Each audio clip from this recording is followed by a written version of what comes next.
Assalamualaikum dan salam sejahtera. Bersama saya Nosila Talaha dalam Berita Pagi Sarawak edisi Sabtu 1 Mei. Sarawak terus mencatatkan 3 angka kes positif COVID-19 dengan 760 kes dilaporkan semalam, menjadikan jumlah keseluruhan meningkat kepada 30,659 kes. Menurut kenyataan Jawatankuasa Pengurusan Bencana Negeri JPBN, sejumlah 70% daripada kes semalam dikesan di daerah Bintulu, Kapit, Sibu dan Miri. Daerah Bintulu mencatatkan 202 kes baharu. 89% kes merupakan kontak kepada kes positif yang telah dikenal pasti dan di bawah arahan kuarantin. Daripada jumlah itu, 90 kes berasal daripada rumah Siba dan 47 kes dari rumah Lampoh yang telah dikenakan sekatan pergerakan mulai 22 dan 24 April lepas setelah kes pertama dikesan positif. Daerah Kapit pula telah mencatatkan 156 kes baharu semalam, di mana 87% merupakan kontak kepada kes positif yang telah dikenal pasti dan di bawah arahan kuarantin. 5 kematian baharu melibatkan jangkitan COVID-19 turut dilaporkan semalam, menjadikan jumlah kematian akibat jangkitan COVID-19 telah meningkat kepada seramai 178 orang. Jabatan Kesihatan Negeri Sarawak turut mengisytiharkan 4 kluster baharu semalam, iaitu 2 kluster di daerah Miri dan 1 masing-masing di daerah Kenawit dan daerah Selangau. 4 kluster tersebut ialah kluster Jalan Agama Miri, kluster Air Padang Miri, kluster Sungai Ranan Kanawit dan kluster Nanga Tajam Selangau. JPBN turut mengenakan perintah kawalan pergerakan diperketatkan PKPD di rumah Rampai Sungai Anyit Selangan Serike, rumah Chan Mingat Sungai Kesak Serike, rumah Payau Emperan Datuk Sungai Pinang Pakan dan Kampung Sagah Kuching bermula semalam hingga 13 Mei depan. Seramai 2,413 petugas Barisan Harapan dan petugas sokongan kepada Barisan Harapan di bahagian Sri Aman telah menerima suntikan vaksin COVID-19 setakat ini. Ketua Penyelaras Program Imunisasi Kebangsaan bahagian Sri Aman, Dr. Janariah Jangani berkata, bagi golongan berisiko tinggi yang menghidapi penyakit kronik serta warga emas, seramai 579 individu telah menerima dos pertama vaksin yang telah dijalankan minggu lepas. Ketika dihubungi pemberita, Dr. Janariah berkata kumpulan tersebut dijangka akan melengkapkan dos kedua penerimaan vaksin selepas sambutan Hari Raya Aidilfitri.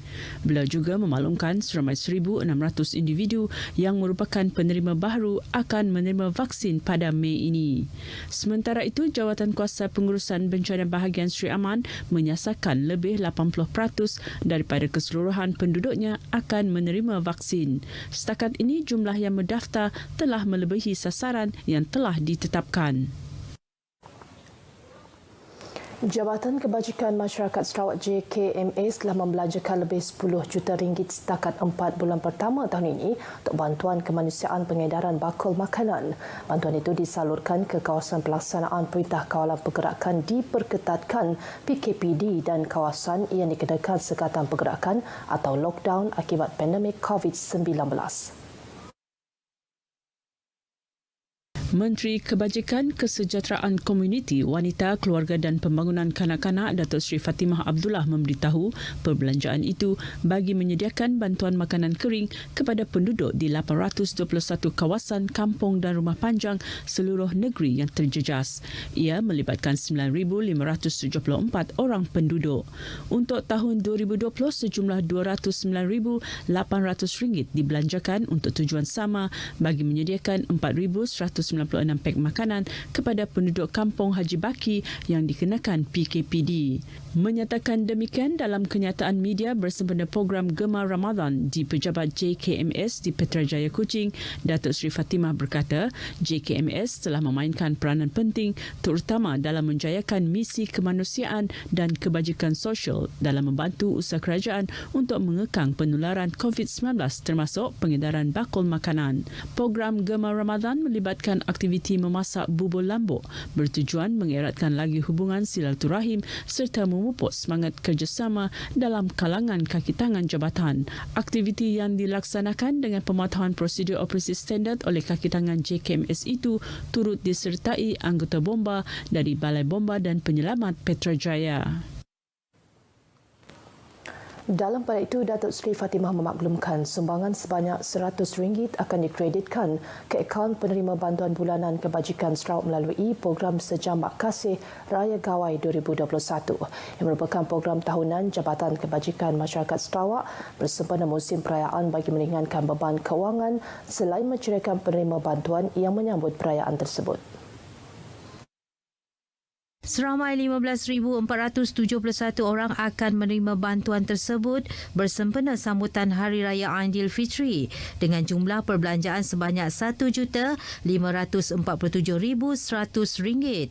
Manakala 26,623 orang pula menerima sumbangan bersempena Hari Gawai dengan perbelanjaan sebanyak RM2,662,300. Sementara itu, setakat 4 bulan pertama tahun ini, Jabatan Kebajikan Masyarakat Sarawak telah menyalurkan perbelanjaan sebanyak RM20,102,900 untuk 50,618 orang penerima bantuan bulanan di seluruh negeri. Semua peniaga dan penjaja di bawah pentadbiran Majlis Perbandaran Padawan MPP diingatkan supaya terus mengutamakan prosedur operasi standard SOP COVID-19. Tegas pengerusi MPP Loh Kia Chang, langkah ini penting bagi mengelak penularan wabak COVID-19 di premis masing-masing. I would like to remind each and everyone to be extremely careful during these times of COVID. We don't want a case to happen. Kita tidak mau ada satu case dan itu market kena ditutup. Jadi semua orang mesti mau jaga-jaga. Beliau berkata demikian kepada pemberita selepas melakukan tinjauan ke Pusat Penjaja Sementara Kota Sentosa.